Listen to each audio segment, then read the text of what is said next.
Be a real thinker.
The following program is rated TV MA LSV. It contains strong language, sexual situations, and violence. It is intended only for mature audiences. Hello, hello, hello. Welcome to the Team Shit Show 2.0. And tonight's guest is Danny. He's a friend of mine from X, and he had a few things he wanted to talk about tonight. So I said, sure, I'll bring you on the show. He wants to talk about a few things that have to do with the FBI, and I think it's the ATF. Is that what you said? Yeah. Okay. So we're going to talk about that. But to introduce yourself, Danny, say hello to everybody. Hello, everybody. I'm not seeing the chat right at the moment or anything like that, but I'm glad you all are here. Hopefully, we're going to have a decent show for you tonight. So why was the reason why you thought that we should talk about the FBI this evening? Well, first, I want to issue a challenge to anybody in the audience to go look and see how many people that have threatened Donald Trump have been shot and killed. That's the personal challenge for everyone tonight. Now, with Joe Biden, it's a little different situation. And the methods that the FBI and ATF are using are just a little bit over the top for the situations. So I wanted to kind of bring light to it and, give some pointers as to how to address these things so that you're not one of the people that get shot. Okay. Was there any hints or little, things that you could give us advice on what not to do or what you think we shouldn't do? Number one, if the FBI or ATF come to your door, if they do not have a search warrant, simply ask them for a card and have a lawyer get in touch with them. That's the best way to get rid of them. You don't want to get into a conversation with them because anything you say to a federal agent can be used against you. So that's the main thing, is to make sure that you are addressing yourself, and taking care of yourself versus, just standing there flying off at the mouth saying, I'm not going to do this and I'm not going to do that. If you don't have a warrant, I'll take a business card and I'll have my lawyer get in touch with you. Leave it at that. Well, what happens if should you even answer the door, or should you talk to him through the door without opening it? Well, it all depends on whether they have a warrant or not. You want to talk to them, to find out if they have the warrant, because the incidents that we're about to go over, all of these people had warrants and they didn't talk to the FBI or the ATF, but they, in many cases, weren't given the opportunity to talk. Yeah, We'll get into it as we go. Yeah, Six Nations. I'm posting what he's saying. I don't know if you can see it or not. It says, when in doubt, don't open the door. Never speak without counsel and keep answers brief. Correct. That's good advice, I think. The thing is I've never had, not once have I ever had cops or anyone come to my door for any purpose.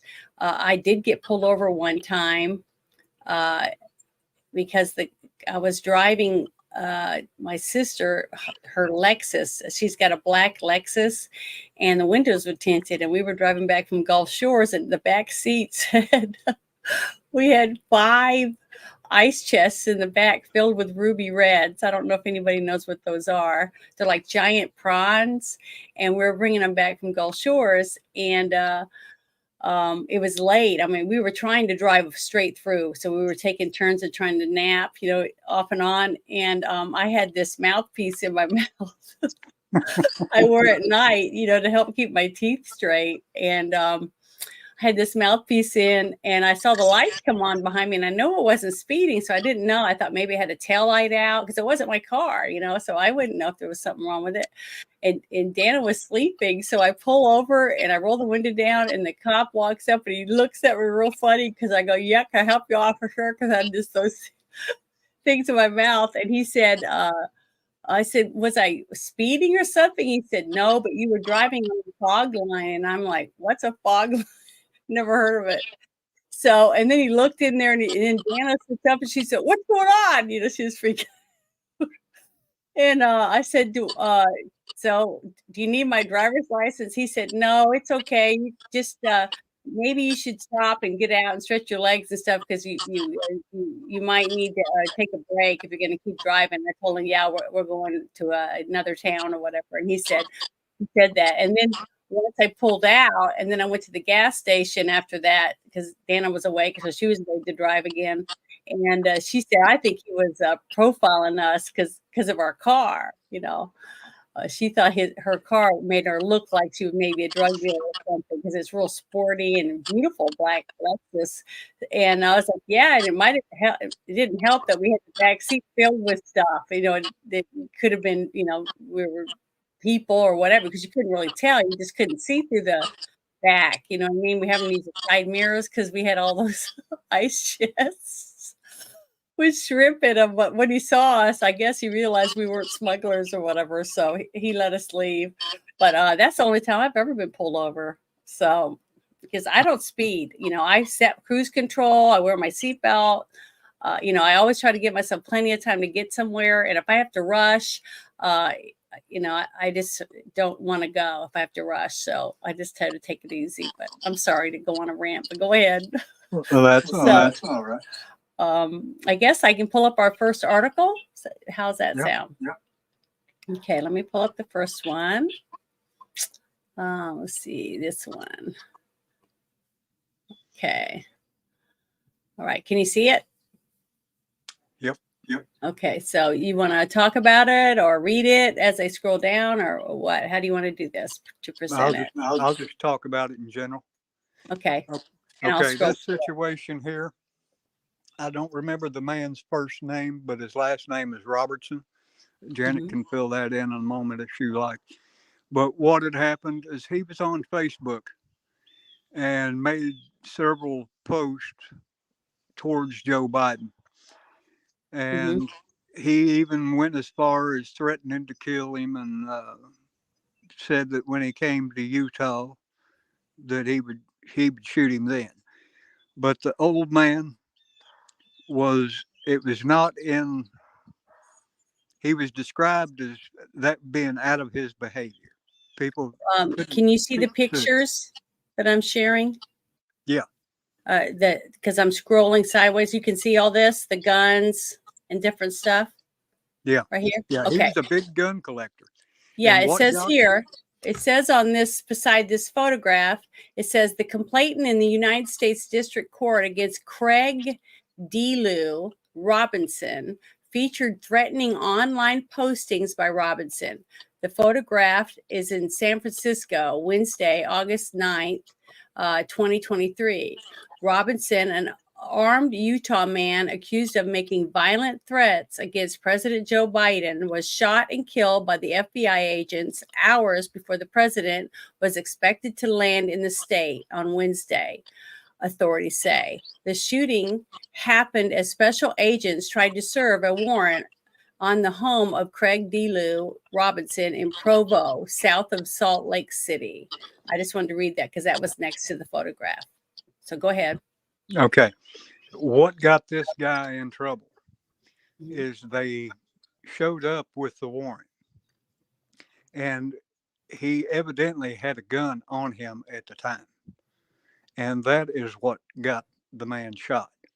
So if that situation, if you happen to make a threat that gets flagged by the Secret Service and that gets turned over to the FBI for investigation, you probably don't want to answer the door with a gun, just simply because they're going to come in.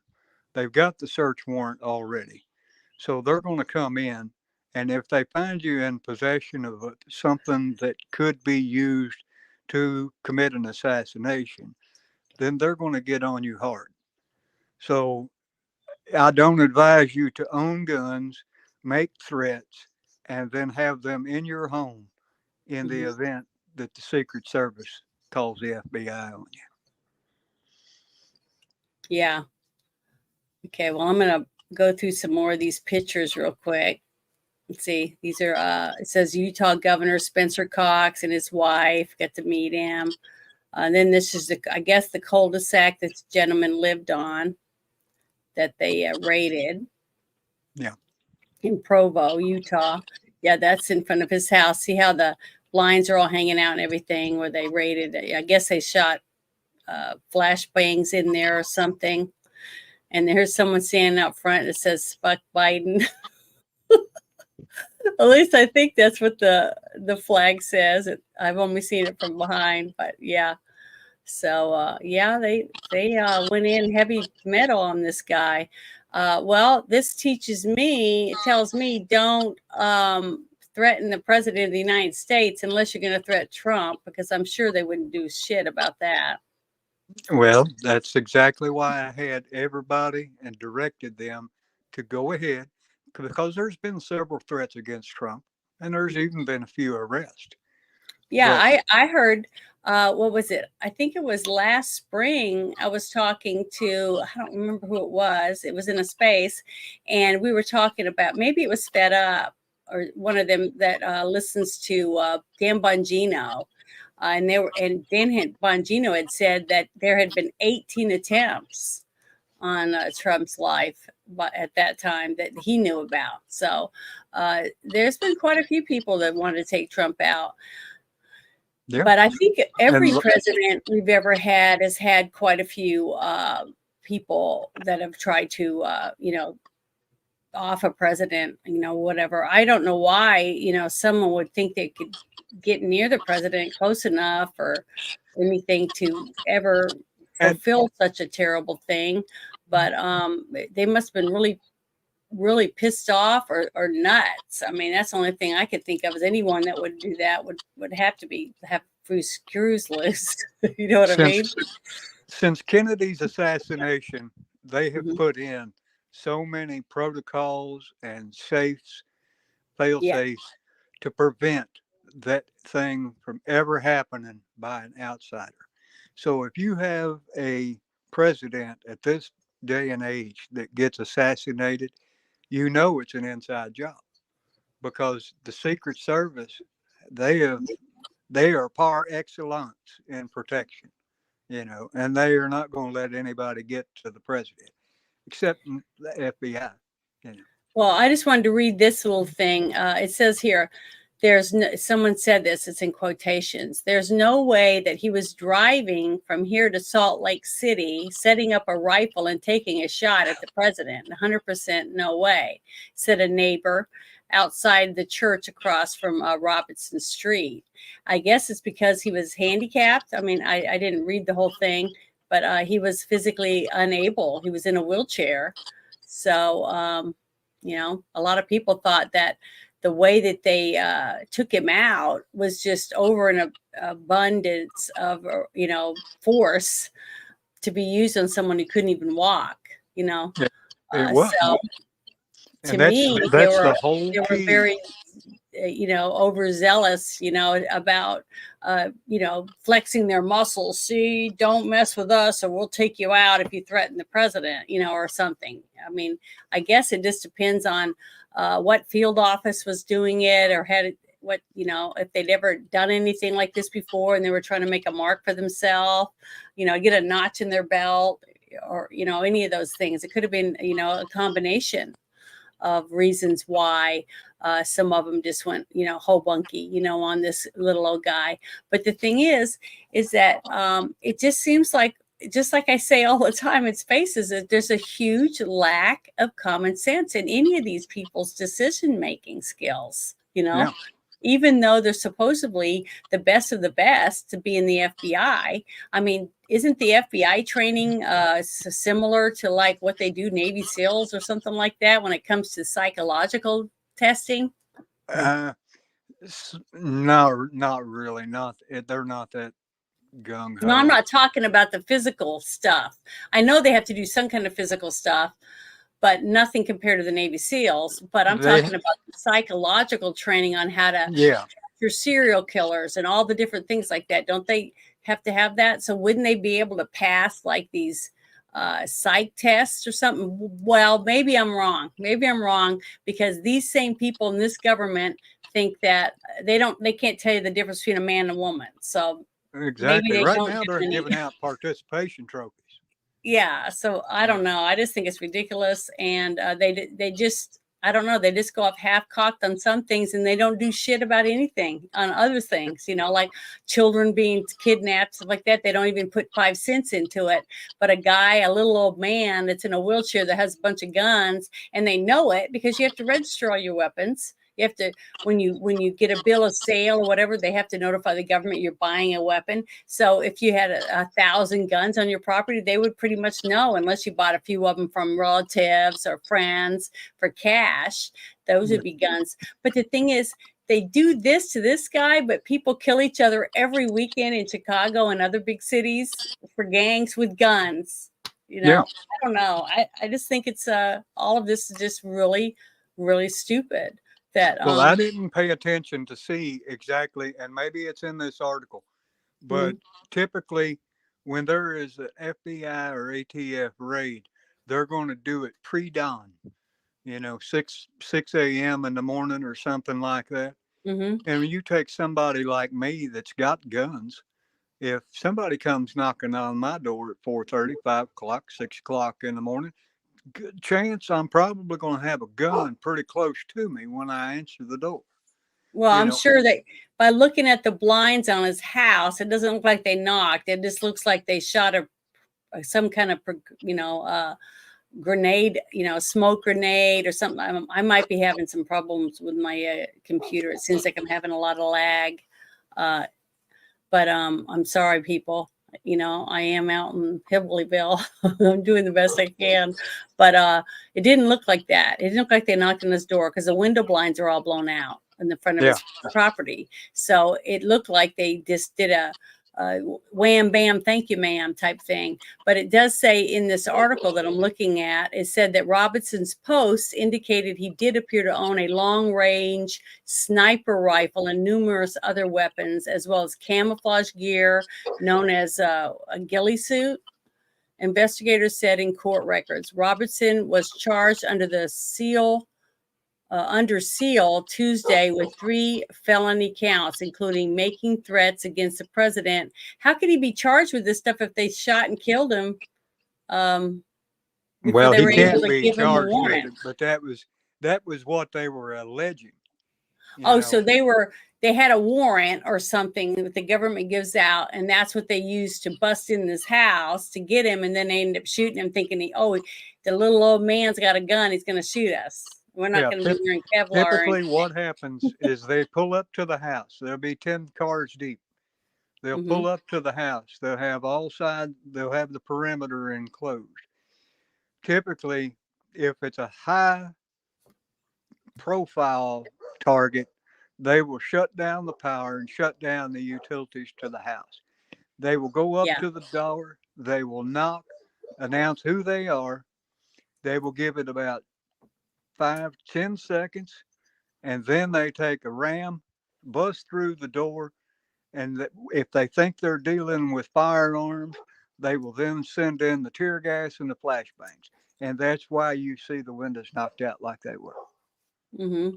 Yeah, They so I shot the think because flashbangs they were through the window. blown out, so it looked like they threw something in there, and it was a percussion grenade or something like that to, hurt your ears and throw you back or whatever, depending on where you were. But it looks like it was in his living room. I mean, from the kind of the size of the window and everything, it didn't look like a bedroom window. It looked like a living room or a Yeah. den or something from the photographs. But I mean, I could be wrong. Needless to say, they could have exercised a lot more tact and, went after this guy when he would have been less apt to, Well, what's one thing I'll say is, does anybody remember when they captured the Golden State Killer, and they no. caught him because they had matching DNA? Okay, this guy was killing couples like husbands and wives or girlfriends and boyfriends, and he Oh, would yeah. tie them up, and then he would rape the girlfriend over and over again, eat in their kitchen, do all that stuff the whole time where the man's tied up hog-tied, and he would put plates and glasses and stuff on the back of the husband or the boyfriend and tell him that if he made noise or broke the glasses, he would kill the woman, right? But he killed both of them anyways, and he did this for years and years. Well, they get DNA on this guy, and they don't bust in his house and go and do that to him. They wait until he's out working in his yard, and they go out and arrest him with no problems at all. But a little old man in a wheelchair, which they had to have known if they were watching his property at all after they supposedly saw the threats, that he wasn't going to be able to get up and run or something, so to them, it would have been so easy to wait until he was going out to his car or going out to the mailbox, where he was totally harmless. But no, they chose to make it a big deal because somebody threatened President Biden. See, that's what I think. I think it's a totally lopsided way of taking someone out simply because they're going against the wrong side. They're on the wrong team. If you know what I'm saying. Exactly. And that's what I think. That it just sounds very suspicious, the whole thing about how they chose to take out a poor little old man that's in a wheelchair. I'm not saying that the guy probably couldn't kick your ass when he wasn't in a wheelchair, and he probably would have blown your brains out if he had a chance if somebody was sneaking in his house or something like that.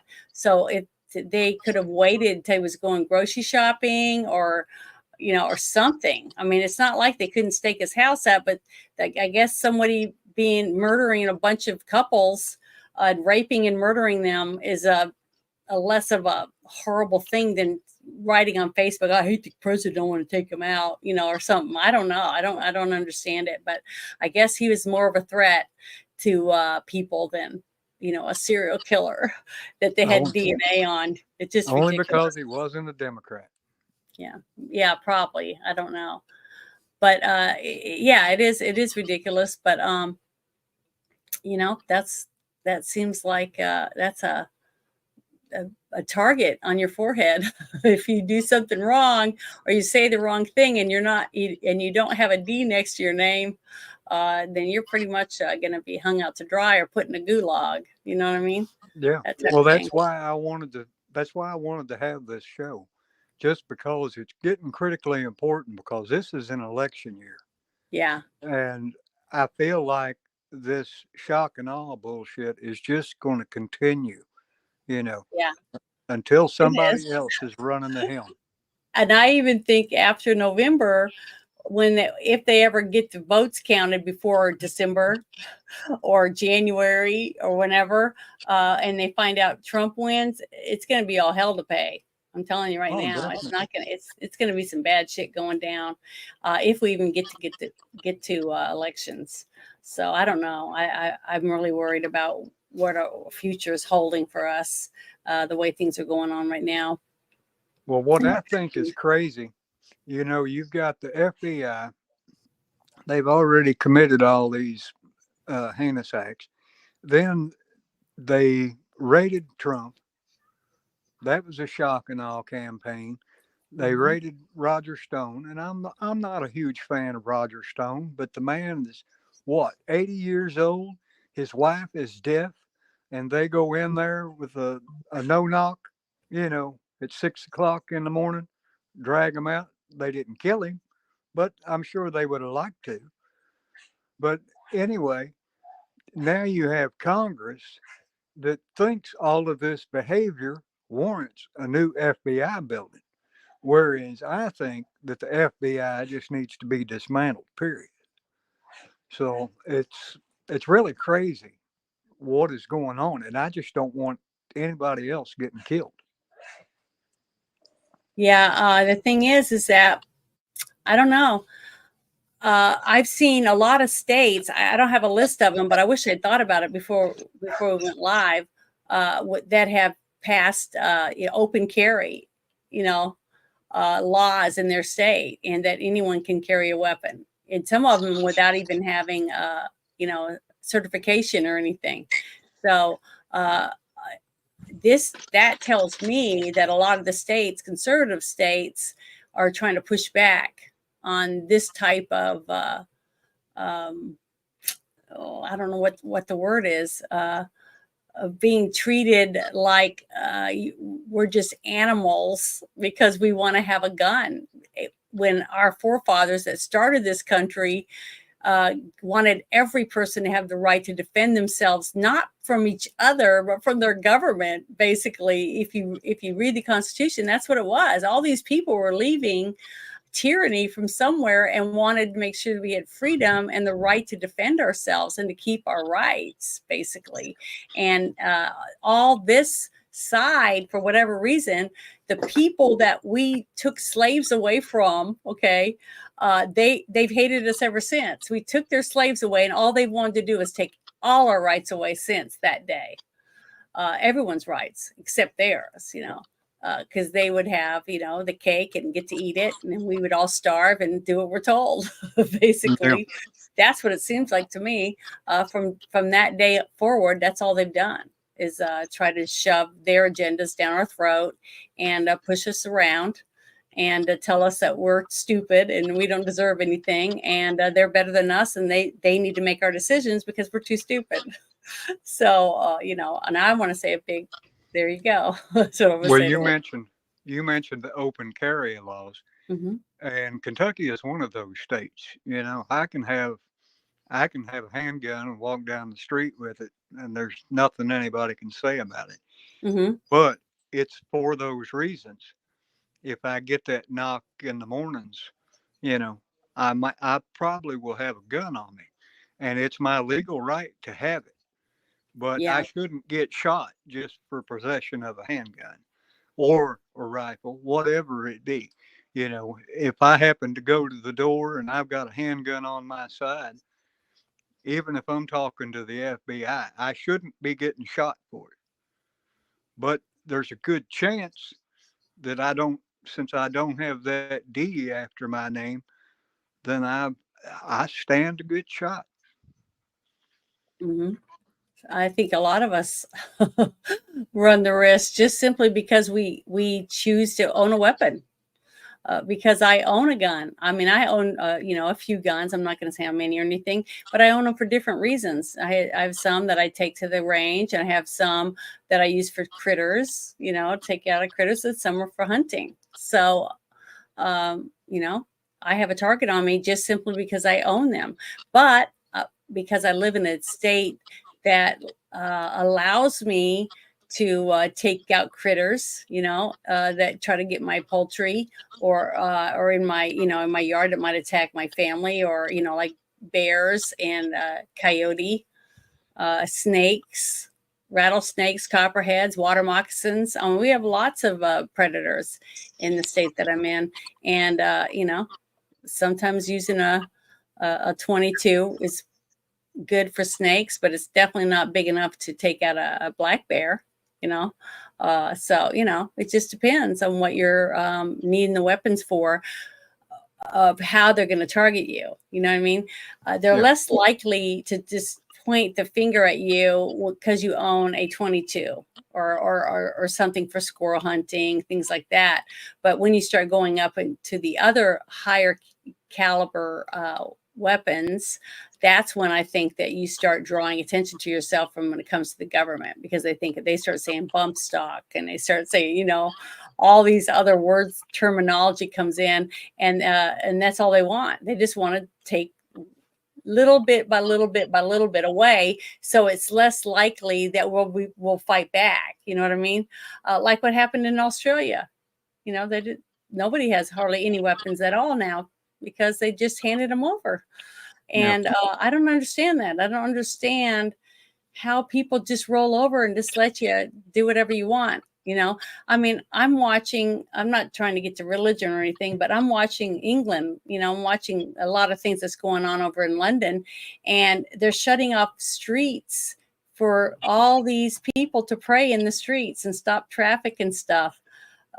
You know, so some people can do whatever they want and stop traffic. But if I'm mad because there's an abortion clinic and I want to get a bunch of people to pray, and we're just sitting in front of the building, not even stopping traffic, we can go to prison. You see, and that's in America. I mean, if you think about it, we have lost so many rights that I never thought we would over time in this country, simply because we've fallen asleep at the wheel. We're not fighting to protect our rights anymore. We're letting them bring in corrupt judges, corrupt DAs, corrupt lawyers, corrupt politicians to pass crappy, shitty laws in our states and take away our rights, and then let them control our kids, like letting our kids at 14 years old get an abortion without their parents even knowing. What if they were raped by the teacher or the bus driver or someone like that in the school system, and the school system's covering up for them by taking your kid to these clinics and stuff so that you don't even know that someone's raping them? You know, it's disgusting. The parents don't have rights to take care. Oh God, my camera's gonna mess up. But we don't have the ability to defend ourselves. You know what I mean? Yeah. So, and when they take our guns away, we're definitely not going to have any.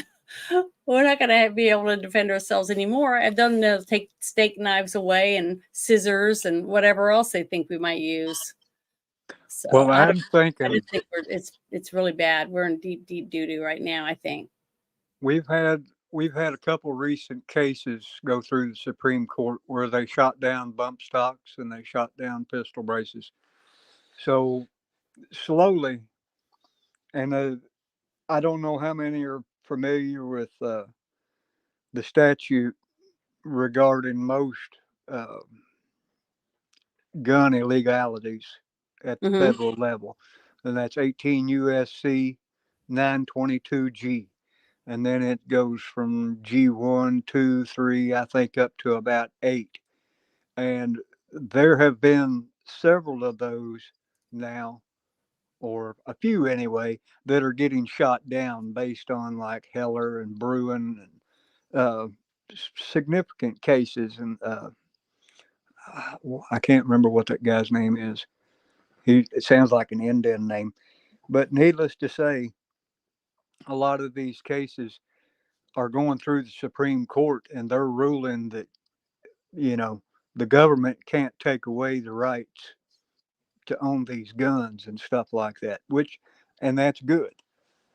Now, the next thing we have to worry about is getting the FBI and the ATF to get away from this shock and awe bullshit that they're using, you know, against people. Yeah. Well, how do you get away from it? The only way you can get away from it is just by actually using legal fare, you know, continually fighting back against all these gun laws. Anytime there is a situation, it's just like me. I went in last November. Now, bear in mind, in 2015, I purchased a gun. I went last November to try to purchase another one. They ended up denying me. And when I asked for the reason, they said that I was a fugitive from justice. So I called Kentucky State Police. I called my local police. I called every frickin' body I could think of, and they had nothing on my record. But it comes to find out, I had a. They pulled me over for driving without a license in Ohio, and this has been back in like 2010. Yeah. Well, because I, well, it's hard to explain, but I paid my bond and I didn't go back for the show cause. I was just going to forfeit the bond because they told me that if on the first offense I would serve 3 days, of which I served like 10, and then the fine was like 425, and I paid 650 bond. So I just let that go. I didn't think anything about it because my attorney said she would take care of it. Yeah. Well, come last year at November, they said I had that warrant on me. So they denied me the ability to buy a firearm because of that misdemeanor traffic warrant in Ohio. And that's just the way the system is. So I'm considering not removing the warrant. I'm thinking more in terms of filing a suit against the ATF or the FBI or whomever and get a case possibly into the Supreme Court so that they cannot deny anybody else with a warrant. Because the only stipulation that should prevent you from getting a gun is if you are a convicted felon and you have not fully served out your time, because they've granted gun rights to illegals. They have granted it to people that were subjects of domestic violence orders. Uh, Now with Hunter Biden, they've got him for the drug charges and the line on the uh, 4473. Yeah. But that's going to be appealed. Then of course you got Bruin. Yeah, but And there were like what? Almost 60 or 80 felonies in that laptop or more, and they charge him with those 3 piddly ones. There's so many drug charges on there, and I mean, well, I don't think he's it's done. ridiculous. I don't think he's done just yet. Well, Now, I'd be Papa shocked Joe, as shit if they get anything on him at all, honestly. Papa Joe might commute his sentence or something like that after he gets sentenced and all that for this. And that's assuming that he doesn't appeal. If he appeals, then Joe might not be able to do anything for him just because the appeals process may put it out past the election or something like that. And see, and they have another case, right? That's coming in like November or something. I don't remember. I think they have another one, so he can't pardon him right now for his little gun charge because unless he's going to be able to pardon him for the second one. But I don't think he'll be president by then. Oh, it's in September is what Guns and Grenache just said. Thanks for telling me that. But the thing is, I don't think that he's going to, pardon his son right away because they're trying to act like, until after Trump is convicted. See, once Trump is convicted and put in jail, when they are going to put him in jail, I will be shocked as crap if they do not handcuff him that day and then take him in there and then later get pictures of him and his fingerprints and do the whole shebang on him and then to clear a whole floor in one of the federal prisons and put him in it. So him and the Secret Service can sit in the hallway. It'd be like him from that movie. What was the name of that movie? Silence of the Lambs. Yeah. Oh, it's going to be terrible because what they're thinking is, I think that they think that we're going to riot in the streets and we're going to tear the cities apart and all that because they think we are the left, and we aren't. We aren't going to do that. And I tell them, people, don't leave your homes. Stay home and defend your home, because as soon as you leave and you try to go to any place to do something, they're going to say, "Oh, it's January 6th all over again, but worse." And then who knows who's going to be going in your house and staying there. So don't leave your homes. Stay homes, protect your homes, protect your families, and wait and see what happens. We just got to wait. Do not go off half-cocked thinking that you can stop them from doing this to Trump, because they're going to do it with you or without you. And if you're in there, then you're just going to go to jail too, and you might lose everything. Look at what's happened to all those January 6th people right now. They've lost, their homes, their cars, their jobs. Some of their family members have disowned them because they think that their loved ones are insurrectionists, and not one person has been charged with insurrection, and they still call it an insurrection. I don't know. It's all misdemeanors and shit, and they're sitting in there for years. That's against the Constitution. People keep saying, "Oh, they can't do this because it's against the Constitution. They can't do that because it's against the Constitution." Well, look what they're doing, and it's against the Constitution. They're still doing it. So I don't know. It's just ridiculous. But let me go ahead and bring up the next thing that you had said you wanted to talk about. So hold on for a second. Okay, I think it's the prosecutor one, right? Yeah, I believe so. Okay, here we go. Here we are. So go ahead. You can start talking about this one. Okay, so the background on this one, and I believe there is a lot more behind the story than we really know, just because this guy he was head of the airport at the Bill and Hillary Clinton Airport in Little Rock, Arkansas. Okay. Now, the background on the story was that he had sold a lot of weapons, and most of them through private sales and stuff like that, straw man purchases. Yeah. But the raid occurred, and what he had done, he had sold, based on another little Reddit post or something I read, he had sold some weapons to an ATF agent, an undercover ATF agent.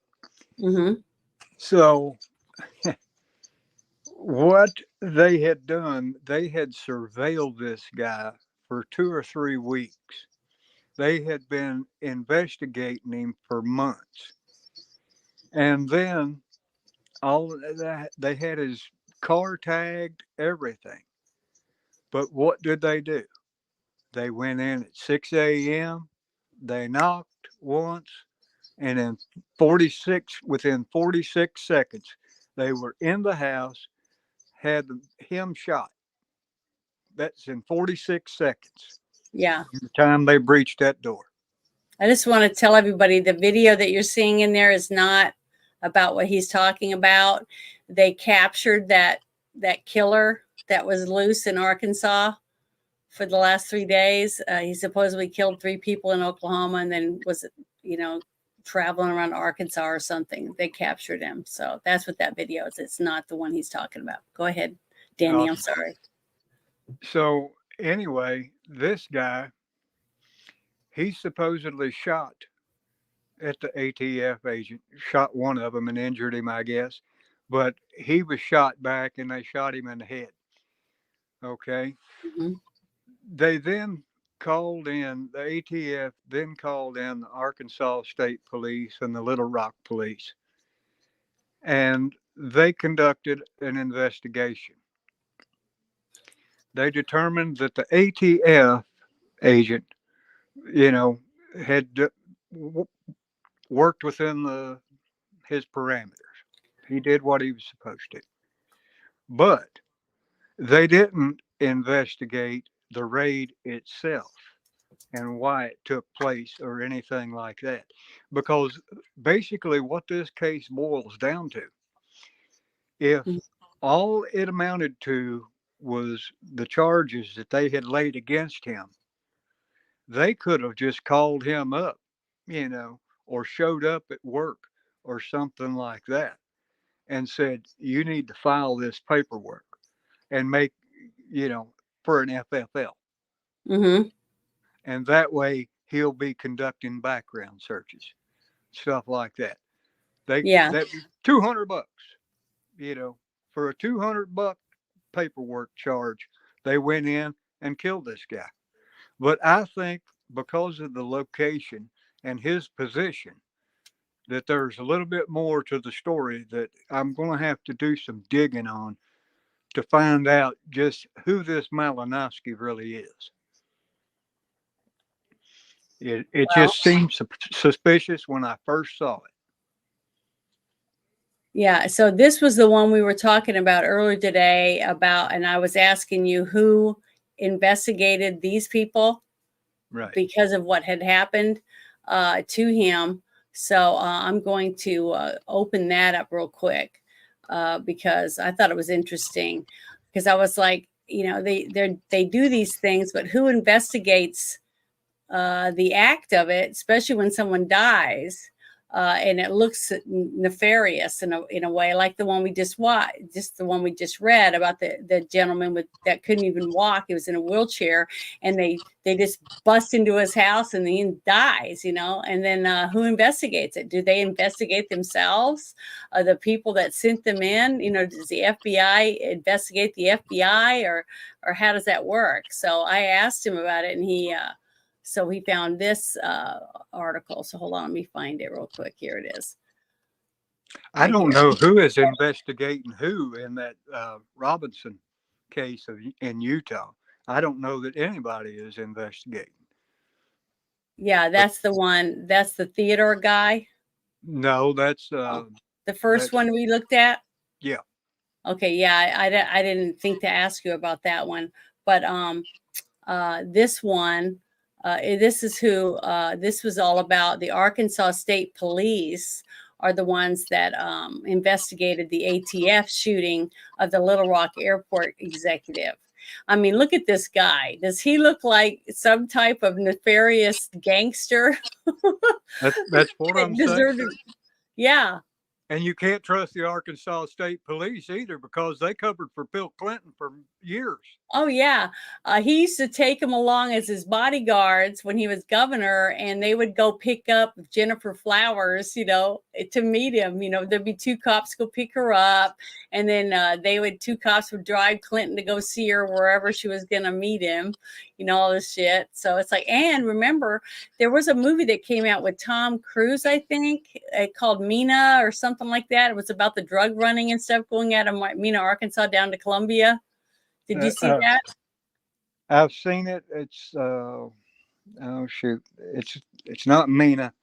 I don't remember what it's called, but I just remember that's what it was about. It was basically about the stuff that was going on in Mina with you know, a bunch of people that supposed to be from Arkansas, the big wigs, and the Clintons was supposedly involved and all this kind of stuff. So I never did get to see the movie or anything, so I don't know for sure all the facts.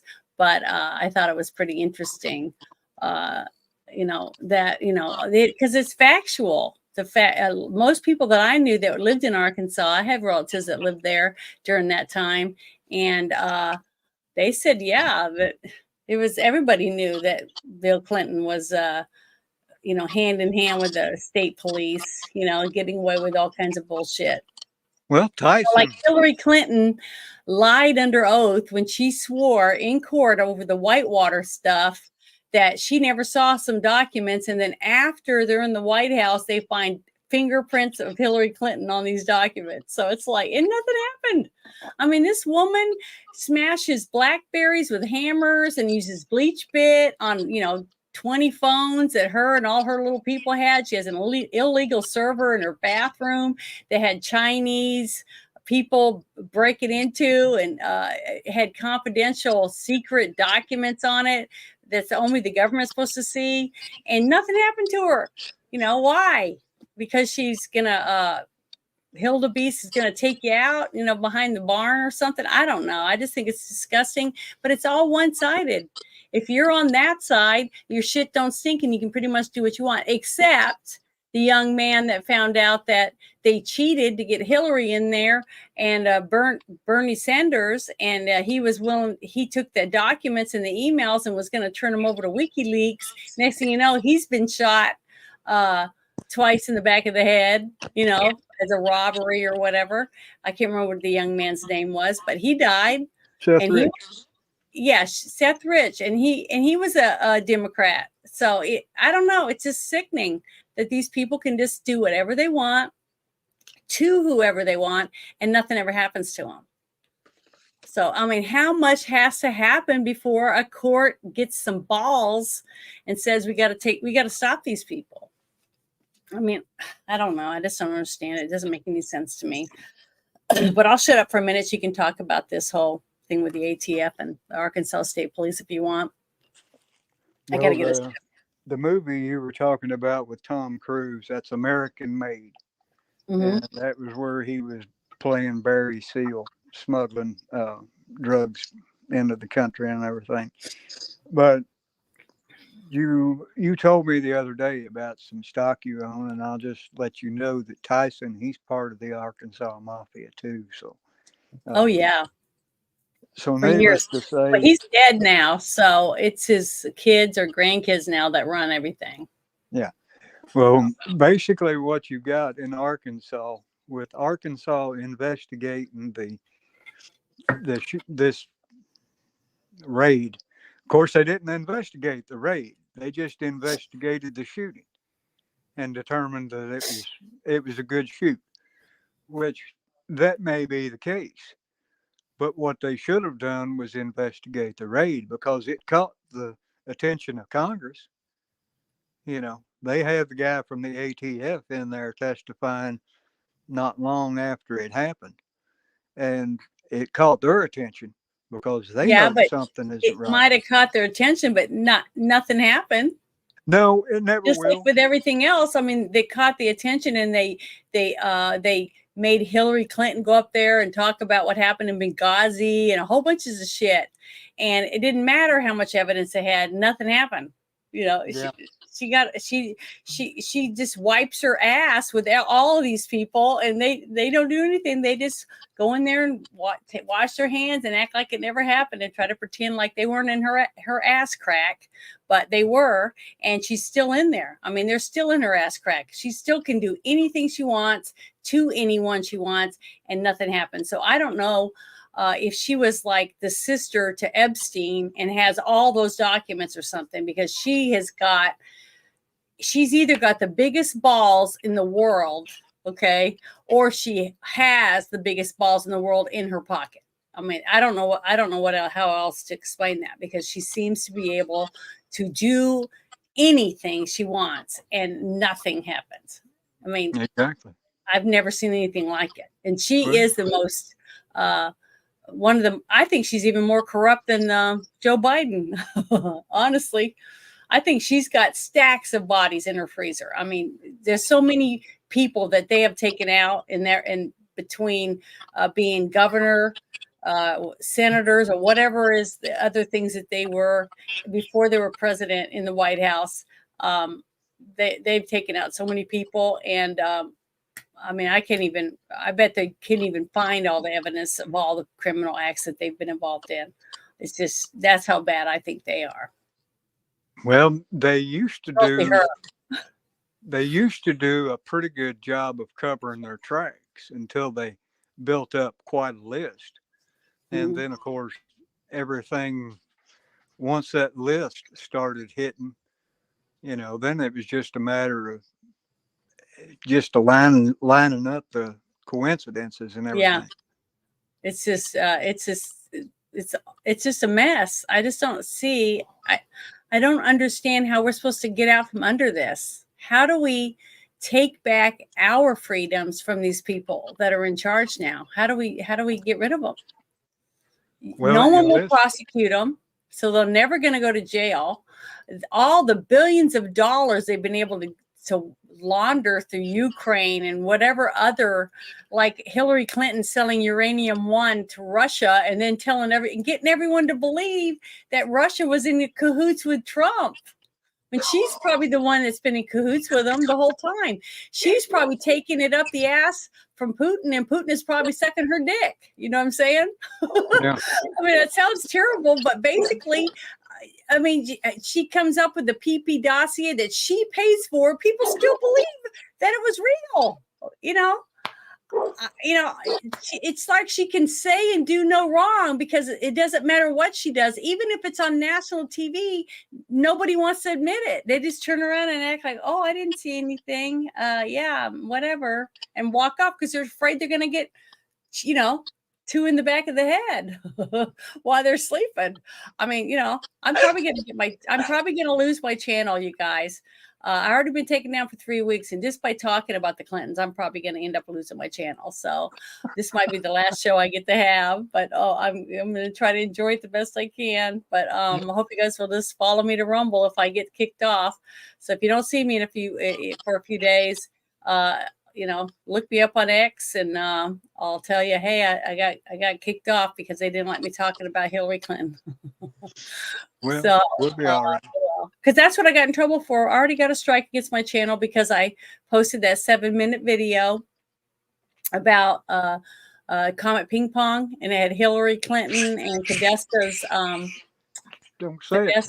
Don't say it. Don't say it. Why not? I've already said it. Don't say it. And they took me down because they said it was cyberbullying. So it's like, Jesus, you got to be kidding. I'm not even monetized. I'm just a teeny tiny channel trying to get facts out that are already out there. This is stuff that's already there out in the public eye. But because I talk about it and bring, a spotlight to it, they hate me and they want to see me gone. So I don't know. I can't help it. We'll get away from Hillary Clinton and just say that the Arkansas State Police, I can't trust, and they cut the investigation short. They should have investigated the raid itself, and they didn't. And maybe that's just because the state AG didn't direct them or address that in their probe or something like that. But you asked how we're going to get back at these people. The state AGs are really the only answer. If the state AGs, if you can't address them and make them file lawsuits against these agencies and the president and stuff like that, it's not going to get done because it's definitely not happening at the federal level. No, definitely. I mean, all I can tell people is what I do. I preach constantly on X and Spaces is to sign up and work the polls, because I work the polls. I worked them in Louisiana, and I've worked them here in Arkansas. And it's sad when you work in the polls and you know that only 30% of registered voters came to vote, and it's like, don't you care whether we have medical marijuana? Don't you care that they're going to add, a millage tax, to drive, all these different things that are happening, whether they're going to go wet or whether they're going to let you have a casino, all these different things. And people just don't show up to the vote. And it's sad to see that. And when I say 30%, that's after we've added up all the mail-in votes and stuff like that. We write it all down in the books and everything. You get a percentage at the end of the evening. So it's not saying, only 30% showed up. Now I'm talking about voting, voting early, mail-in votes, and people that showed up to vote the day of. And it's pitiful when we all need to fight for our country this time, this November. We all have to get up. If you're registered to vote, you've got to vote, period. We are dying, and you think it's bad now. Just wait. We get another 4 years of this administration, whoever is in charge, because we know it isn't Biden. He doesn't even know who he is. Most of the time he's wandering around the White House naked, from all the intel I've heard from Tucker and what's his name, Alex Jones, and a few other people with their little insiders saying, this guy is he's just a Weekend at Bernie's. That's the only thing I can think of. He's a puppet for someone else, and they just keep him drugged up and drag him around and pull him out and let him whatever, And it's pitiful. How'd it go again? It's just pitiful That's our president. And that's what people see when they turn on the TV and they think of the United States of America, that you and I, all of us taxpayers that are trying to just raise our kids and pay our bills and do our job and save a little nest egg up for when we retire, that maybe we can fish and go camping before we die of old age. And they think we picked that man and put him in office and that we agree with what's going on. They think that we go around and kill kids every week in schools because we have school shootings. That's the kind of stuff they think about us. Because I'm friends with lots of people from Europe, and I go into lots of spaces and listen to these people and talk to them about stuff. And that's what they think. They think that we're just a bunch of gun-loving hillbillies that are self-centered, selfish, and we just go around killing people, and that we think that Biden's awesome, and we like the fact that we have this whatever it is, the walking zombie dead person walking around as president of the United States. I mean, trying to push his weight around and force people against their will to do things that they don't want to. That's what they think of America. And after 4 more years of this, none of us are going to own homes. We're all going to be in whatever little smart city they want to put us in. And we won't be able to grow food. We won't be able to grow cattle. We won't be able to do anything. They're going to make us eat bugs, and they're going to make us eat fake meat. And I don't know what else. And we're going to all be riding on, hitching a ride on electric cars that only go a little ways, and we'll be pushing them the rest of the way because the batteries are going to run out. And then when they have to put new batteries in them, they're going to throw them out in the desert, and they're going to rot and kill everything around it, but not the battery. The batteries are going to last for 2, 5, 6, 700 years. And we're going to kill all the animals and the grass and everything else with the acid and the other chemicals that our batteries are made out of, along with all the wind turbine blades that they have nowhere to take them to because they can't be recycled. So we're just a mess. I don't know what we're going to do, but I'll shut up. Well, there are some battery recycling companies now that are going to try to get into recycling the lithium batteries and stuff like that. And of course, with a car battery, there's probably a little better profitability than there would be a watch battery or something. But yeah, but have you seen any of these wind turbine places where they take all these wind turbine things? And you know what? You have to have electricity going to every single one of these because half the time they don't even spin. I mean, I don't know. People are just not very smart if they think all this shit actually works. I mean, just go to Texas and ask some of these people what happened when they were forced to not be able to do anything about. They have to let so many solar panels provide power, so many wind turbines provide power. And when there's no solar panels and no wind turbines because of the ice storms they had, they went without power. People went without electricity because of these storms and because they were not prepared because they didn't have enough energy for the people to keep their houses warm. Wait till they force everybody in Canada and all the upper states where they have frigid, cold winters and they're not allowed to burn wood because, you're ruining the atmosphere. Don't fart, don't eat beans, don't do this, don't do that because you're ruining the atmosphere. We got to take all these people out. When volcanoes and stuff like that happen naturally all the time. And, I don't know. It's just ridiculous. This is all just the stupidest shit. I can't even imagine how bad off we're going to be in 20 years. But let me open up the next thing for you. Hold on. Let me share my screen. Okay, here we go. I'll let you talk about this thing. Can you see it? Yep. Okay, so go ahead. I'll set up. Okay, guys. This guy is he's a little closer to me. He's down in Henderson, Tennessee. And this is a really crazy case just because same MO, pre-dawn raid. The only difference is they got his mother out of the house, put her in the back of a car, and then commenced to killing this guy. He had no guns on him, but they had, again, they had the house surrounded.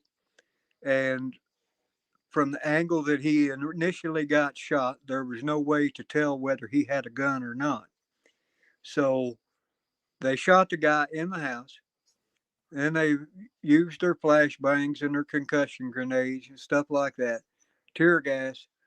And he comes to the door, didn't have a gun, his hands were bloodied and everything else, I guess from where he had already been shot, and they finished the job right then. Now, it's the same situation as far as I believe in him being, I don't know that he was a Republican, but he did have a criminal record, and nobody knows exactly why the FBI was there to begin with. There's been nothing. The mother, still to this day, to my knowledge, doesn't know why her son was killed. And so, what, I don't know how you compensate for that, because nobody knows what charges were used for them to go after him. And I'm not certain that they even had a warrant. It was maybe probably a no knock. I don't know.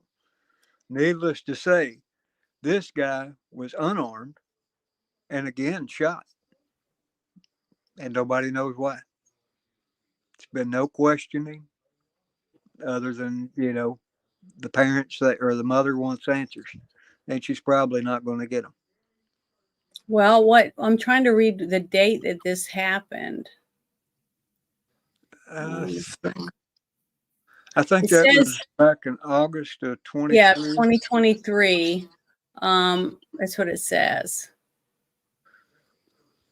It says that he was a suspect in a fatal gas station stabbing. And he's had other things that he supposedly was involved in. Yeah. So I don't know. I feel sorry for some of these relatives, but sometimes I'm gonna be the devil's advocate for this. Sometimes these people do things that the family doesn't know anything about. Just like when they arrested BTK, his wife and kids didn't know this guy was going out and killing whole families of people. He was a dog catcher, for Christ's sake. He was a deacon at his church. That's how they caught him. Did you remember that case? They caught him because he used a floppy disk from his church to send information about some of his crimes to prove that the guy that they were saying they thought did it wasn't the guy. Okay, because he didn't want some other guy going to prison for his crimes, because he was proud of killing all these people.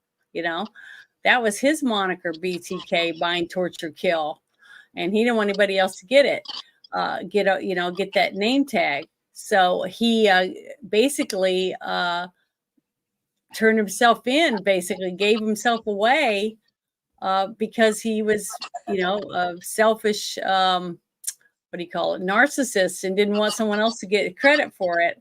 So they caught him because of it. But the thing is that, I don't know. I believe that there are crooked FBI agents. I agree that I believe that there's crooked police officers. I believe there's crooked military. I believe there's crooked people at church. I bet half my friends have been involved in some kind of crime. We've all done something we shouldn't have, told fibs. I don't know. I can't even think of anything. Got a speeding ticket and didn't tell anyone, but I don't think every person out there that's doing anything is all criminals. And I don't think everything is a conspiracy theory. But I do believe a lot of this stuff that happens is because it's to set a narrative, like some of the shootings that have happened at the schools. Okay.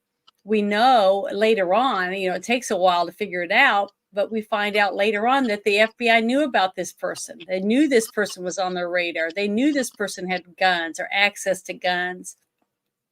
They knew they had a manifesto, but they did nothing.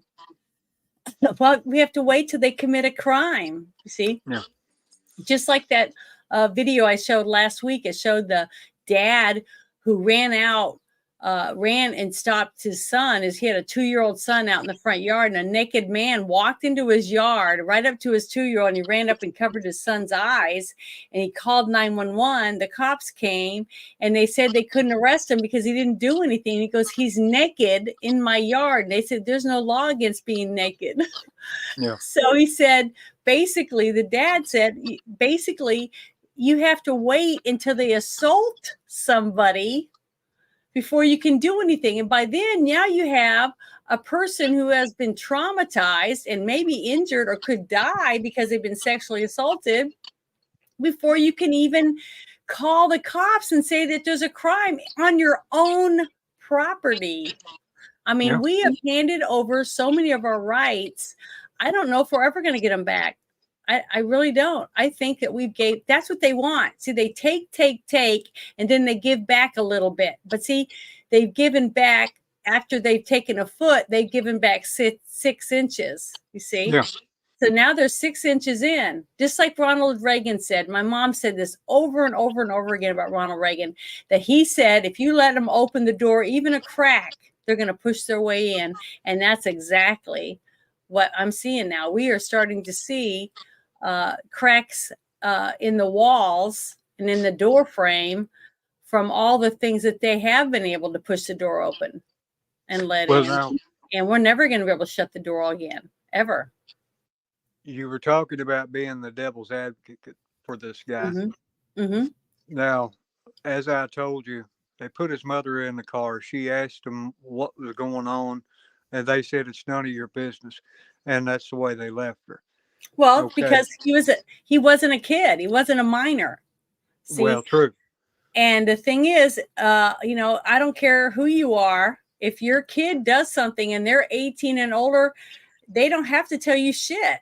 It's up that's to true. your kid And to he say, might have- Mom, I've messed up. I wrote a hot check or whatever. Evidently, the guy had done something or was believed to have done something. But it wouldn't have been that stabbing at a gas station unless that gas station just happened to be across the Tennessee line in, say, Mississippi or something like that. And that's just because if that had been a gas station 10 miles down the road and it was still in Tennessee, then that case gets picked up by the state or gets picked up by the county. Mm-hmm. It doesn't get picked up by the feds. Now, I don't know how the feds get into this, and they're not willing to talk about it. Now, it's going to have to come out at some point if somebody files a wrongful death suit.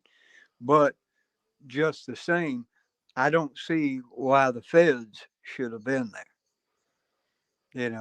They didn't even put a write-up, But see, accusing him of anything. does it matter now? I mean, nobody's going to do anything. So you're never going to find out anything.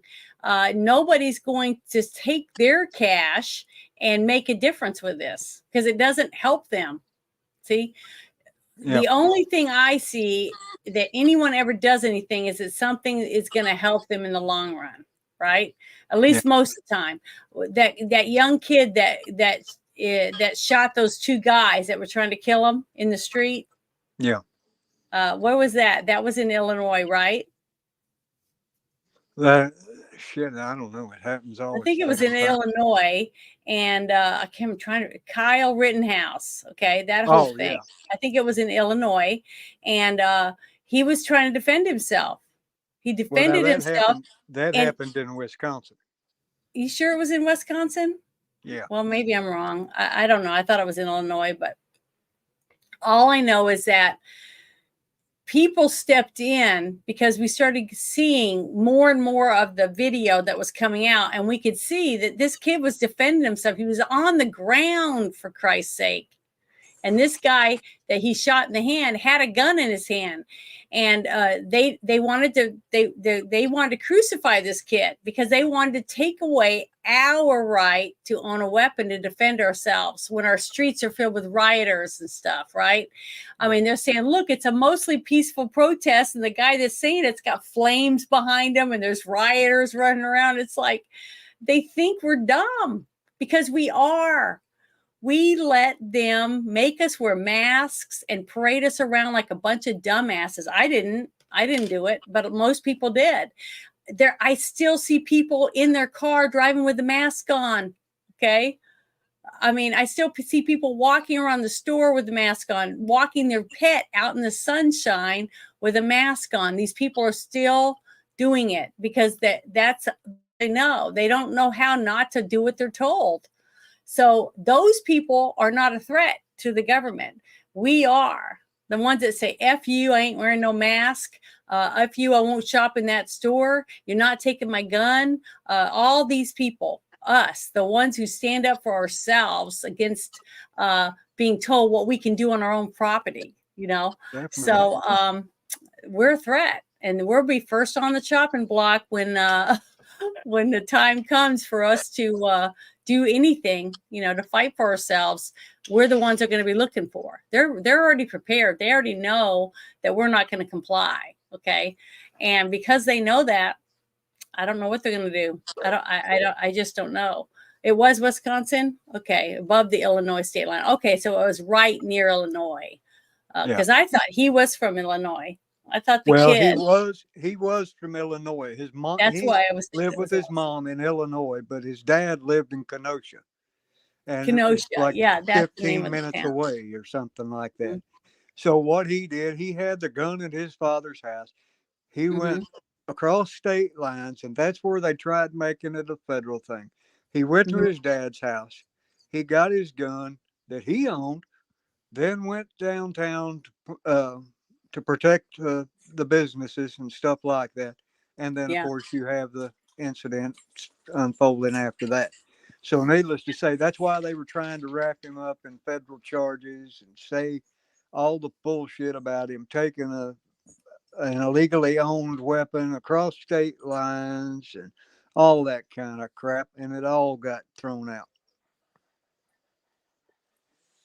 That was a farce case, and it should have been over with just as quick as it started. Mm-hmm. So was there anything else you needed to talk about with this this article with the Theodore gentleman? No, I think that's really it. I just want I want to make sure that everybody uses their head. And, if you get into a situation, I advise you to watch your comments right now. I'm not saying, censor them to the point where you're just saying nothing, but just be careful with your comments. Try not to draw any flags at this point and get investigators coming after you. Because whether they have a search warrant or not, there's a good chance that these guys are going to go over the top because that's now their MO. And you stand a good chance of being shot. Yeah, I think they will.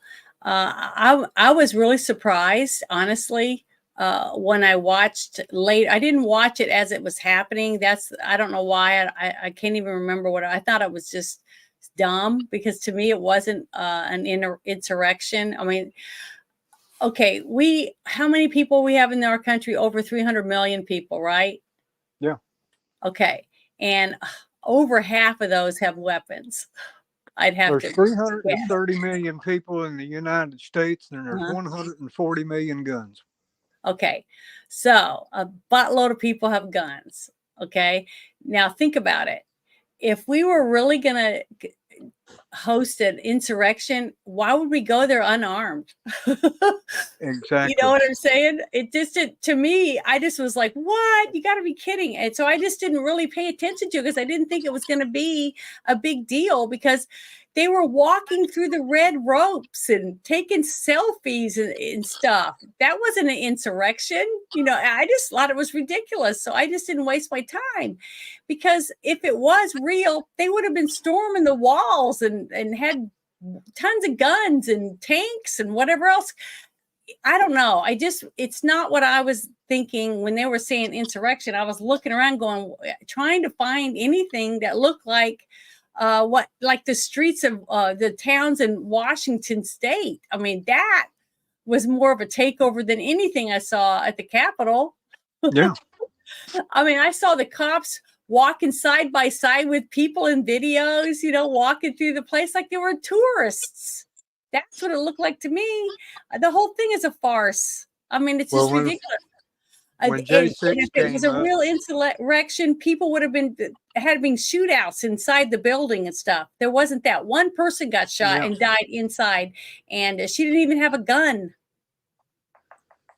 Well, I was going to go to J6 with a former policeman from down here. And of course, she said that, you know, she didn't know if she could actually walk and make it and stuff like that. So I said, well, you're not that big. I said, I can carry you. So needless to say, we were talking about going. And then right at the last minute, she kind of changed her mind and said, well, I don't want to go up there. And I said, okay, no problem. So I went to work the next day and I watched this shit occurring on TV, and I'm watching it and I said, that's not us. I said, that's Antifa. It's got to be Antifa. That's the same damn thing they do every freaking time. You know, they go for the gates. They start fighting the cops with the gates. It's the same thing every time. So needless to say, I get home that evening and I sent her a text message. I said, aren't you glad I talked us out of going to DC today? And she said, she just laughed because it was me that was wanting to go. Yeah. But I'm glad at this point I didn't, because I'm certain I'd still be right there in the DC jail. Well, yeah, you probably would. I mean, if you've even made it alive, you know, a lot of people wanted to commit suicide. A lot of people lost a lot, and they're still losing things because they're still locked up for misdemeanors. See, I don't know. I get so upset.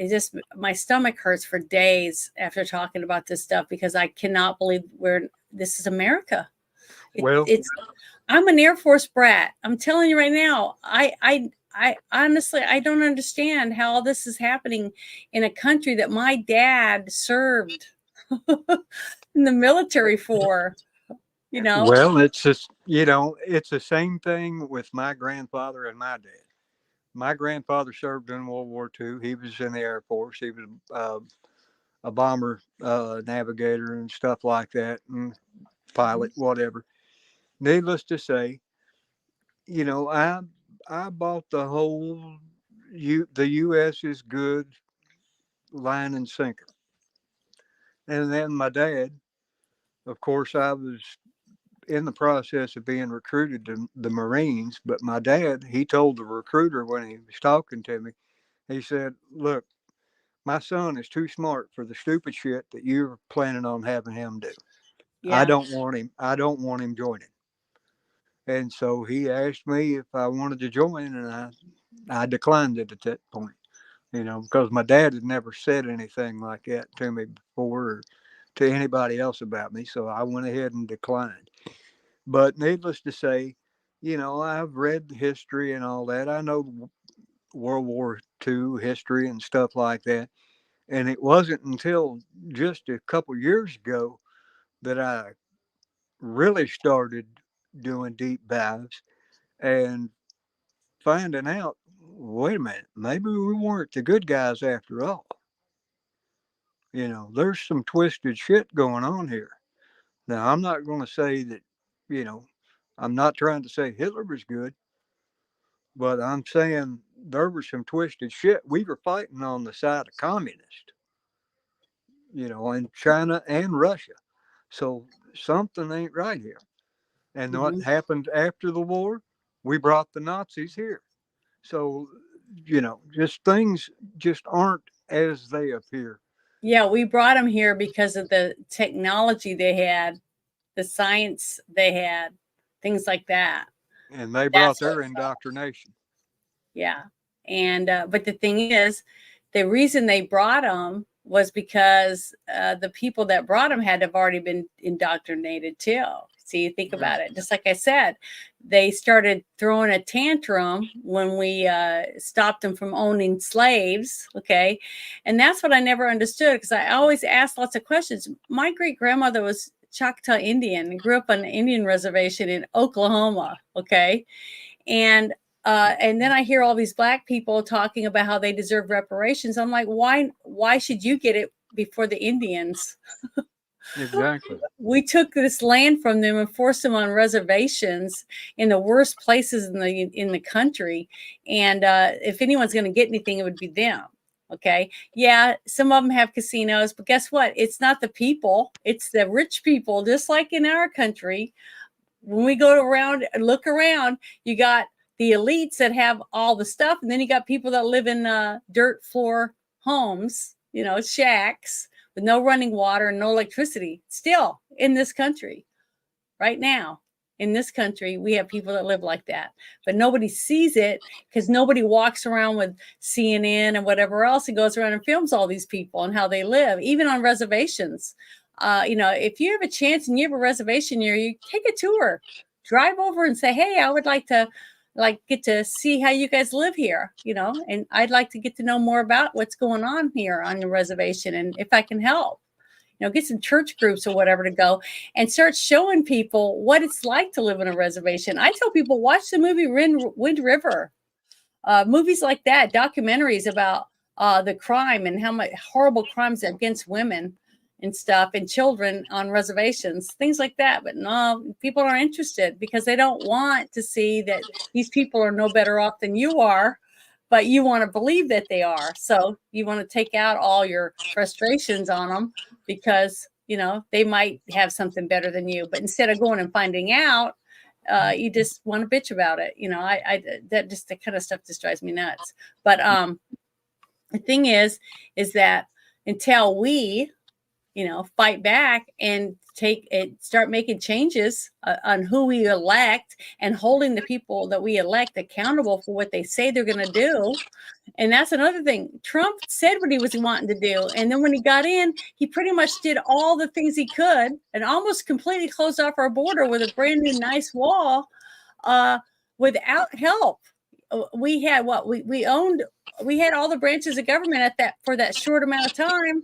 And they did squat. They didn't do it. They didn't get rid of Obamacare. They didn't do shit. They didn't do any of this stuff because they hated Trump. Okay. Most of them did. So, I don't know. I just don't know what to do. I don't know what to do to fix anything. The only reason they got away with this, that what happened in 2020, which is starting to come out now, more and more fraud is coming out. But look how long it's taken. It's taken so long. We can't even use it to help this next election. It's in 3.5 months now? Something like that. Okay. It's been almost 4 years and we've had all this evidence laying around, just like the laptop.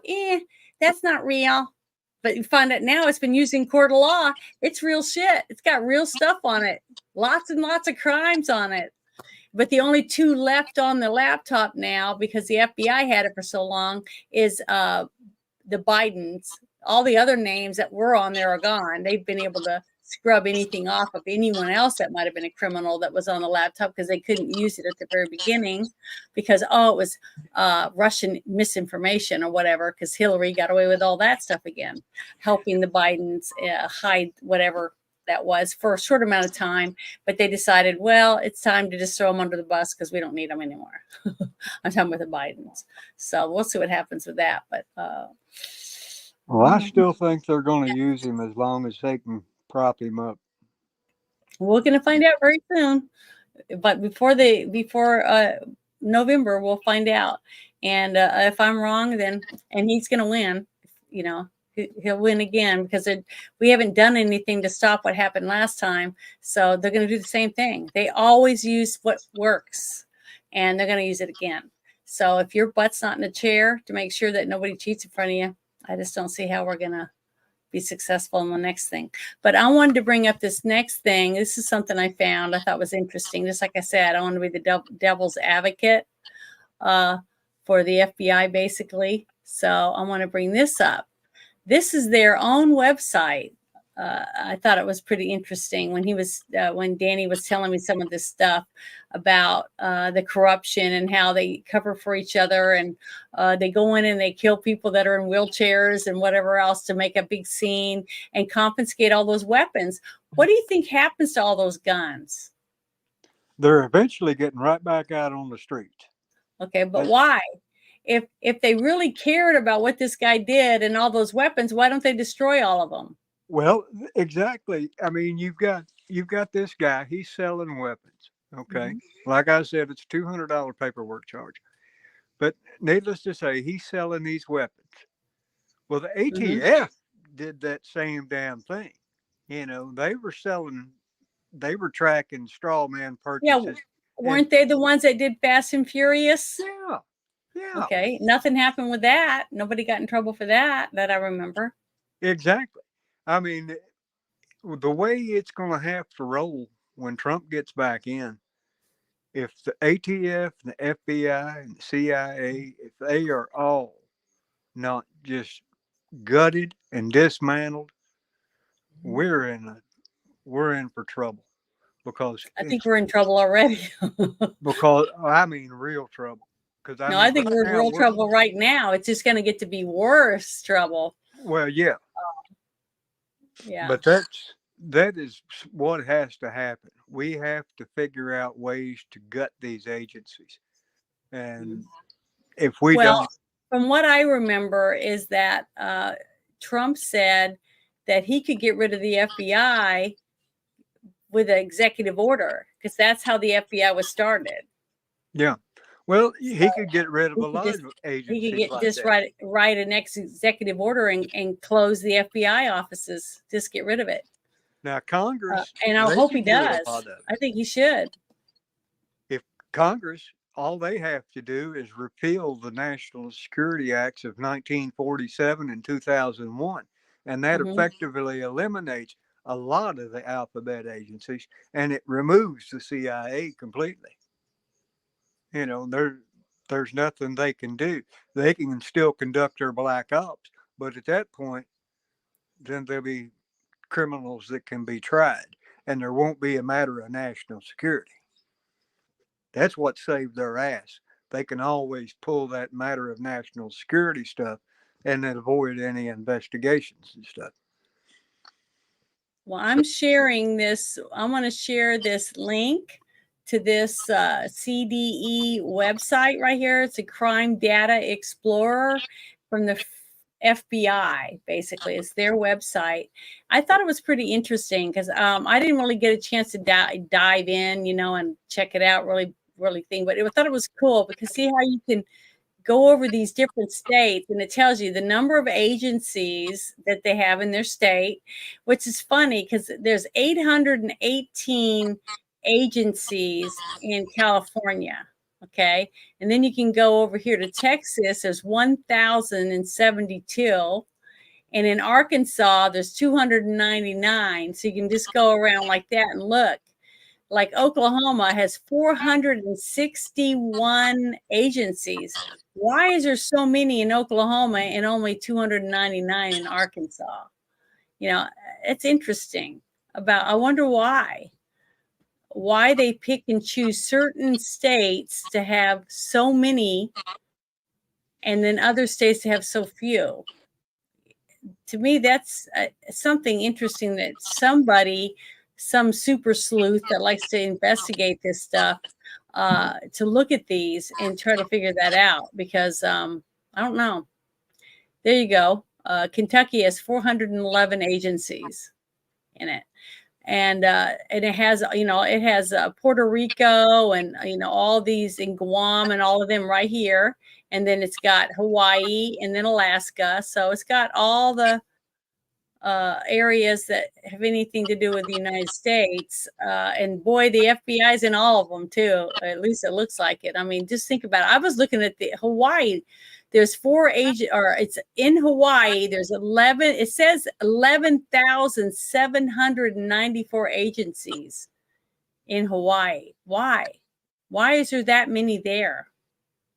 I don't know, but I'm going to look at this site and see if I can't figure out what their definition of an agency is, because I know there can't be that many FBI offices in these places. So yeah, so I'd be interested in knowing what that means. The only thing I can figure maybe is that includes police departments that work in conjunction with the FBI. Yeah, but it's still Hawaii. It's an island. It doesn't matter if it's police departments, fire departments, the Department of raising pineapples, or I don't know. I'm just saying, compared to Texas. Okay, see, Texas 1,072, and then you go right here to this island right here. Wait a minute, I gotta click on the right one again. Is it this one? This one? Yeah, there it is. Oh, God, right there. See, 11,794. Why? It just doesn't make any sense. But then, you start moving around and it tells you all the different stuff. But this is what's another thing that was interesting. And then it has this database, data collections for crime. You can look up for crime, hate crimes. You can go down for arrests. And then it says like quarterly uniform crime report, law enforcement employees. It just all this. Then it says law enforcement suicide data collection. It's got some interesting stuff on here. So if any of you guys want to look this stuff up, I put the link for this website in the chat, because I think this is something for any of you guys that want to find out more and can figure out what all this stuff means and understand what it means. I think it would really help people if you would break this down and share it with others, so the more people can understand what these different things mean, because this is their own website. They're putting it out here for a reason, but why? I mean, what are they gaining by sharing this with us? I don't know. Does that sound suspicious on my part? Too bad. No, I mean, a little bit, but I can't help it. To me, I am suspicious a little. What is it? What is it they're trying to get me to think by this, that they care about us? Even though I read and see articles like what we talked about earlier today or on the show, that they can blow your house up basically and blow the blinds out of your windows and then go in and shoot you when you're in a wheelchair because they see you as a threat because you own so many guns. And you did post something on Facebook about how pissed off you were and you wanted to take someone out, which a lot of people say. And I know it's against the law to threaten to kill people. Okay, I understand that. And I think he should gotten in trouble for that. But I think that it was way over in excess about how they handled it on this one gentleman and maybe others. I mean, these were just ones that Danny was able to bring up to me that I knew a little about, but I didn't really dive into it. But it just doesn't make any sense that they would go overboard on some and do nothing on others, unless you look at what's going on right now with what's going on. Like Biden had all these documents in his trunk and in his garage and in his closet and all over the place when he wasn't even president. Okay, he was a vice president and he was a senator, right? But he had all these documents that he shouldn't have had.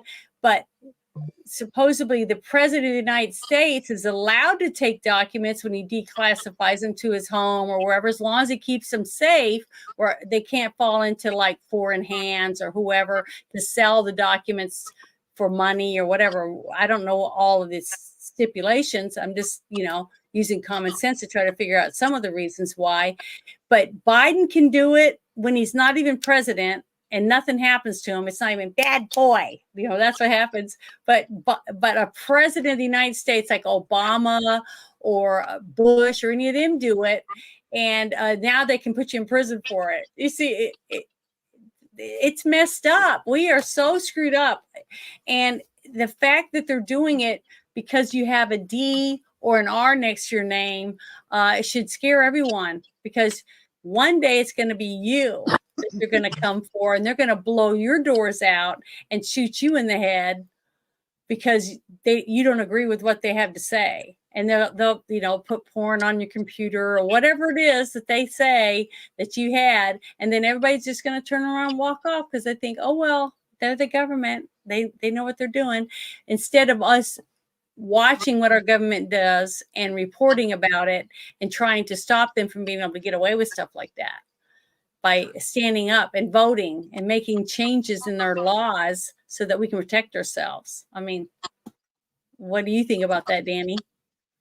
Well, as for this site, you asked about why they were doing it. I believe it's to give just a little bit of transparency. However, as we have come to find out, the crimes and shit like that are going to be skewed based on the blue states, because they've lowered their crime rates by not reporting. Yeah. So we're not going to get anything done from there. So you can't really say that Louisiana is less violent than California, because California is just not bragging about their people killing others. So I don't know. It's a messed up situation that we're in, but I think we can come out of it. And something I was going to tell people, I saw a post by Six Nations earlier, said he was on watch list.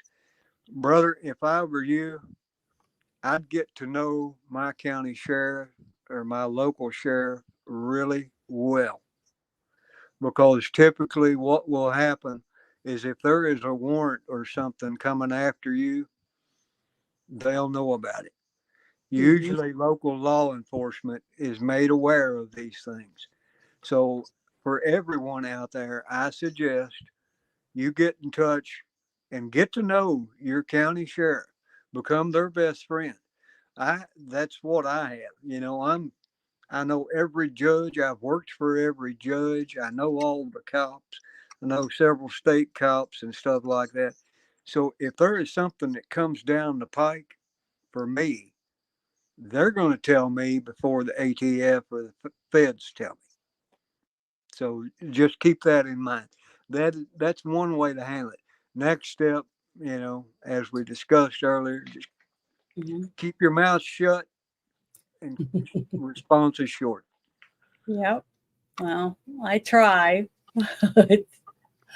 Not very good at it. I can admit that, because I was talking that guy's head off when he pulled me over.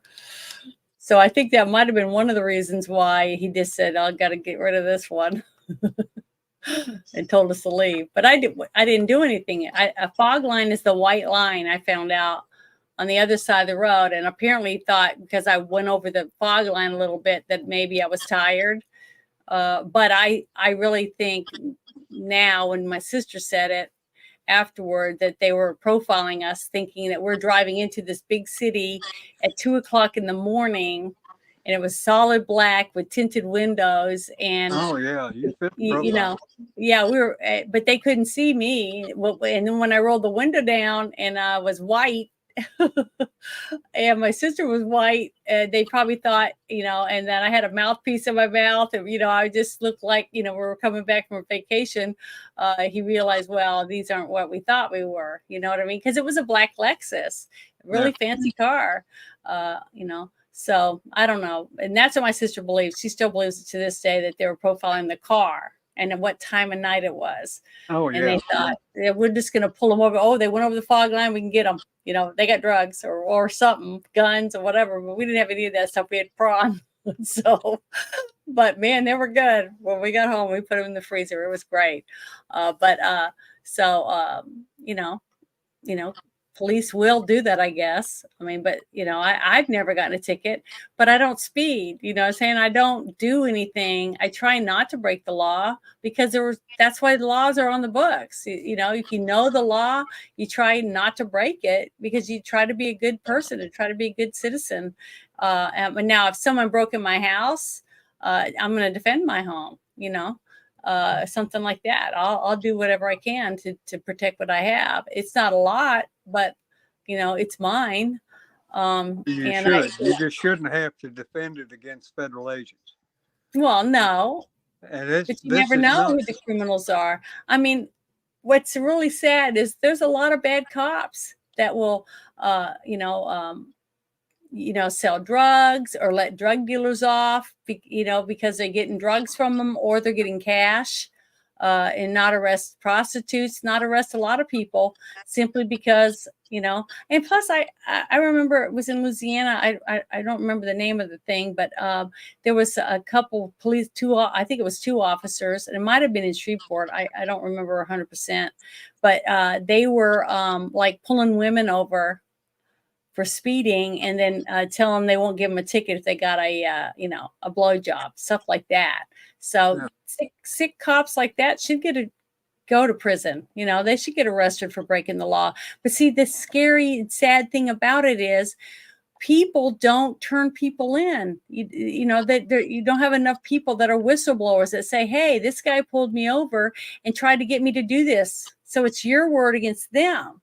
See, if I was to say this guy tried to get me to told me if I got in the back seat with him that he would not give me a ticket, they're not going to believe me. I'm a nobody. I'm just a dumb broad that was driving down the road that was speeding. That's how they're going to look at me. They're not going to believe me over a cop that nobody else has ever reported.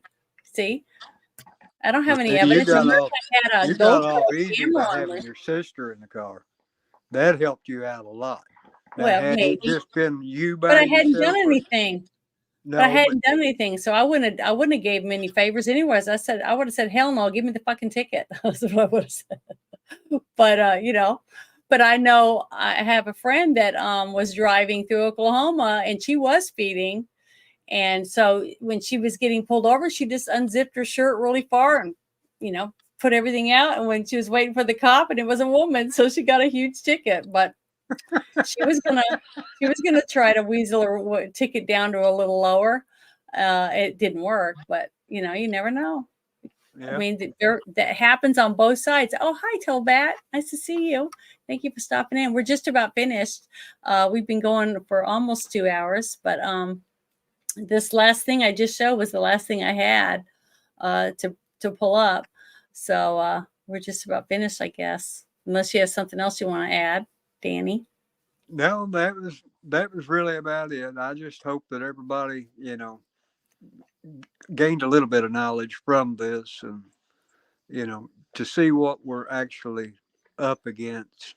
Mm-hmm. And like I said, I would strongly become friends with your local officials and stuff like that, and that's actually going to get you probably more involved in the politics, just because I speak to my local officials and stuff, and we end up talking politics occasionally. Yeah.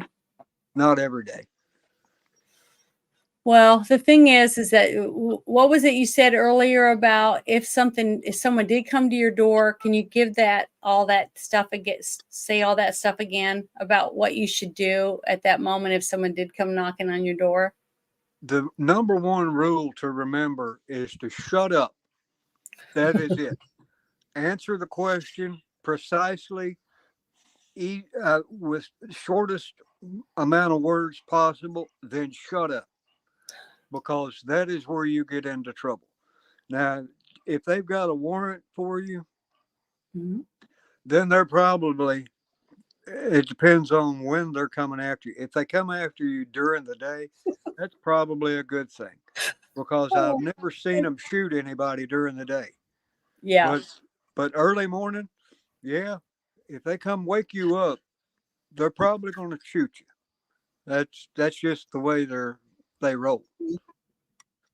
Granted, Trump and Roger Stone got off lucky, I don't guess they were going to shoot them, but Garland still told them they could if they needed to.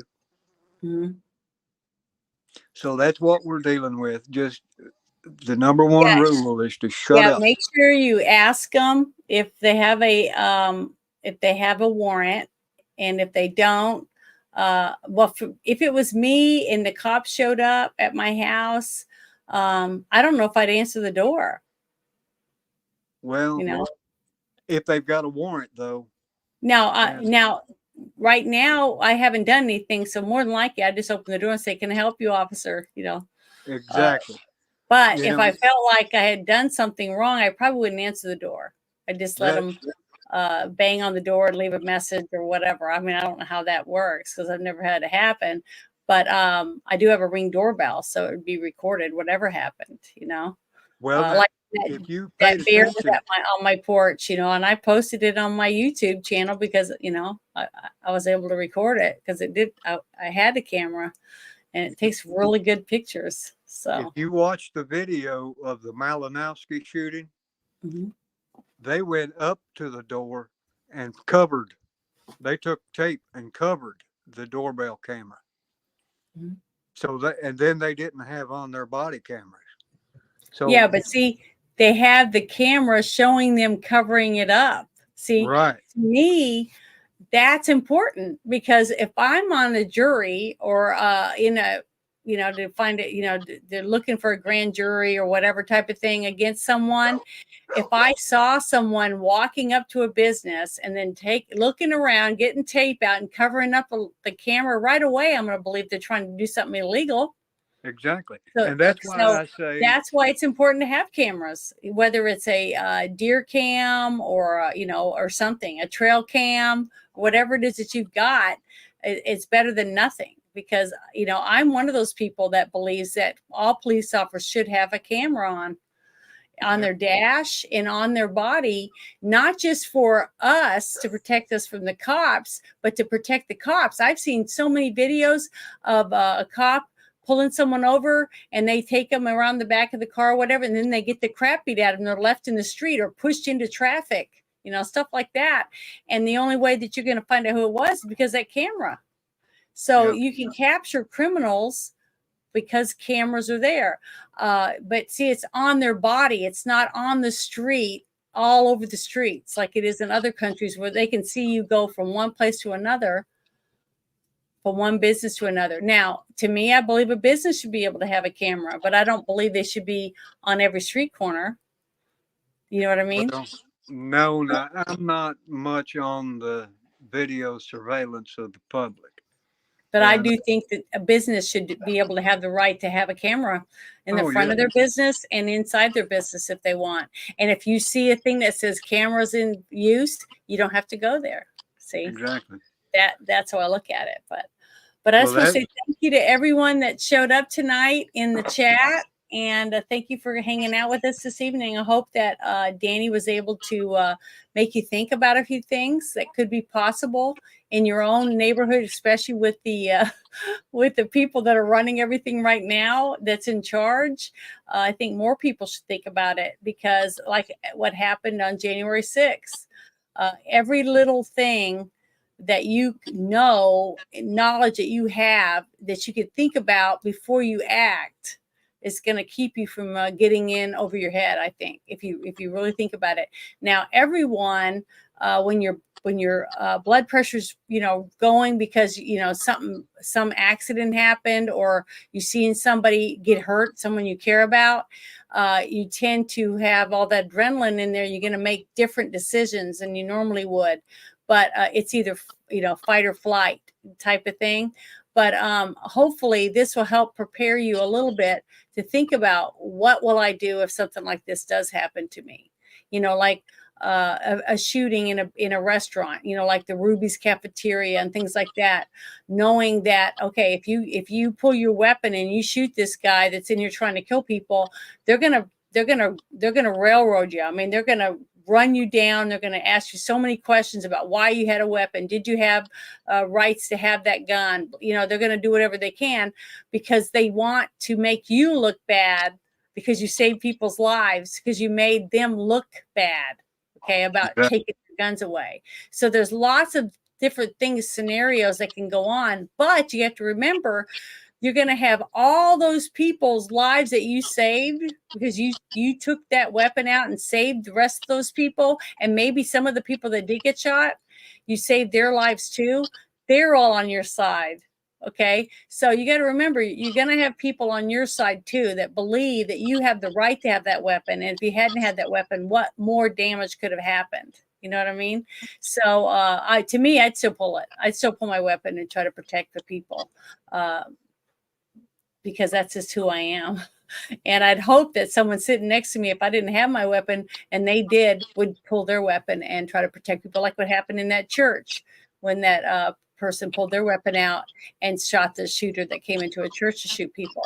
So they don't put that stuff that much on the news. It's very hard to find out about us saving other people using our concealed weapon.